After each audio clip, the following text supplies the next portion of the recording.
You've worked on all kinds of industrial projects, many in interesting places. What's been the most rewarding job that you've ever undertaken and why? As I was asked to go to Chernobyl. Well, several years after the nuclear accident, they were still operating the plant, and there was a catastrophic fire that occurred, and the roof fell in, and there was almost a second nuclear incident because of the fire. Well, Bechtel was hired to go into the plant and do a fire safety upgrade. So my job was to look at floor coating materials, and they had been using a sheet urethane material, and when the fire occurred, the urethane caught on fire and asphyxiated about 50 firemen as a result of the type of floor coating. So my job was to look at an alternate material for floor coatings.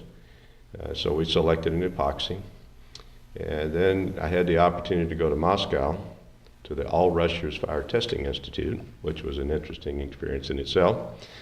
And there we tested the standard U.S. material, and it failed the fire test miserably.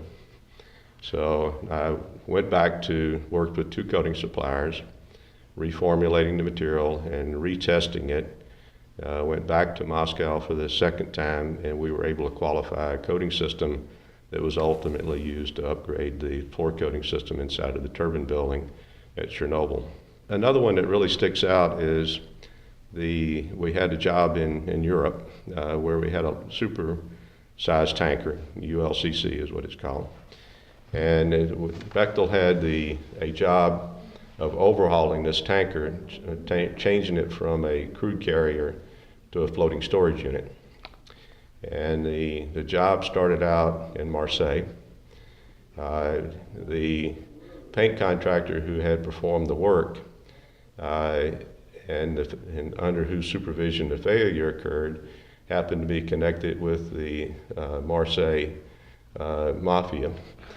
So it was a little difficult to tell these people that they had an issue with their coating system, since I wanted to be able to return to the United States. Yes. So we worked our way through that, and we moved from Marseille to, actually the little town was called La Ciotat, which is right on the Mediterranean. Beautiful little town.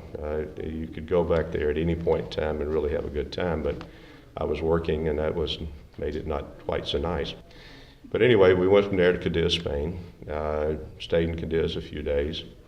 Went to Rotterdam, and actually ended up doing an overhaul in Rotterdam. But I was able to travel all over Europe because of the number of people that were involved with this. I was in Portugal, in a little place called Setúbal for a period of time. I went to Scotland 3 or 4 times, working with the coating supplier. So it was very challenging, very interesting. This particular job provided me the opportunity to travel and meet a lot of very interesting and very nice people. Who in the protective coatings industry do you admire most? Well, how long is this interview? About 4 hours. That's one that's really difficult to call, because there's been so many people in my life that have influenced my life in this industry. Today I saw John Montel again, who used to be the technical director of Carboline. He was certainly an inspiration. He worked in the nuclear industry, was one of the people instrumental in putting together the standards. He and Mike Michelli, who's another guy I really look up to. Steve Penny, Ken Tater, Ken Trimber. Many of my bosses have been very patient with me and allowed me to kind of go my own way to develop into what I've actually become over the years. And I mentioned Bob Zittner earlier on. Dick Straighten was a supervisor. Bill Arbiter was another supervisor. I was fortunate enough to know John Keane. All these people, Chuck Munger, just on and on and on and on. There's many icons. And I just hope I've even become even one little bit close to some of their accomplishments. Ben, you've been active in many industry associations. What value do you get personally and professionally from your association activities?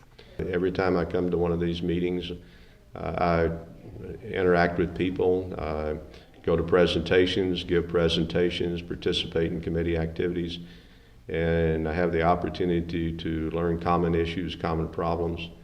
So for me, even though I'm at not the twilight of my career yet, but close, I'm still learning, and I get a lot out of just learning new things and new people and that sort of thing. The other thing is, from a business perspective, by attending committee meetings, I'm able to help influence the outcome of a standard so that it helps to level the playing field. What is the one thing that needs to be changed in protective coatings? There's a bunch of old folks, Yeah. and we need to change, so we have a bunch of young folks. So I think our biggest challenge is to bring in new people while some of us are still around that can provide the necessary training and guidance. I know at work I have the same issue in materials engineering. I have a lot of people who are 50 plus, and then I have a lot of people, not a lot of people, but some people who are under 30. So there's a real gap between the 30-year-olds and the 50-year-olds.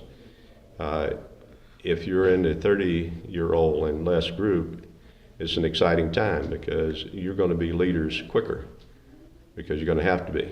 And so I would think that the real challenge is for people like myself to train these kinds of people so that they'll be ready to take over as we retire. Do you know of any organizational committees or things that are going on that are directed towards doing that? The SSPC training programs, C1, C2, C7, these are very critical training programs for the young people, like the young lady I hired into my group, graduated from the University of Southern Mississippi with a degree in polymer science. She has an excellent education. It's perfectly background for coatings people. But the practical side of things you just don't get in school. And she has taken many of the courses to become qualified ultimately as a coating specialist. The other thing is, at work, I try to give her and others in the group the opportunity to spend time in the field, because that's where the rubber hits the road, and that's where you really learn what's going on.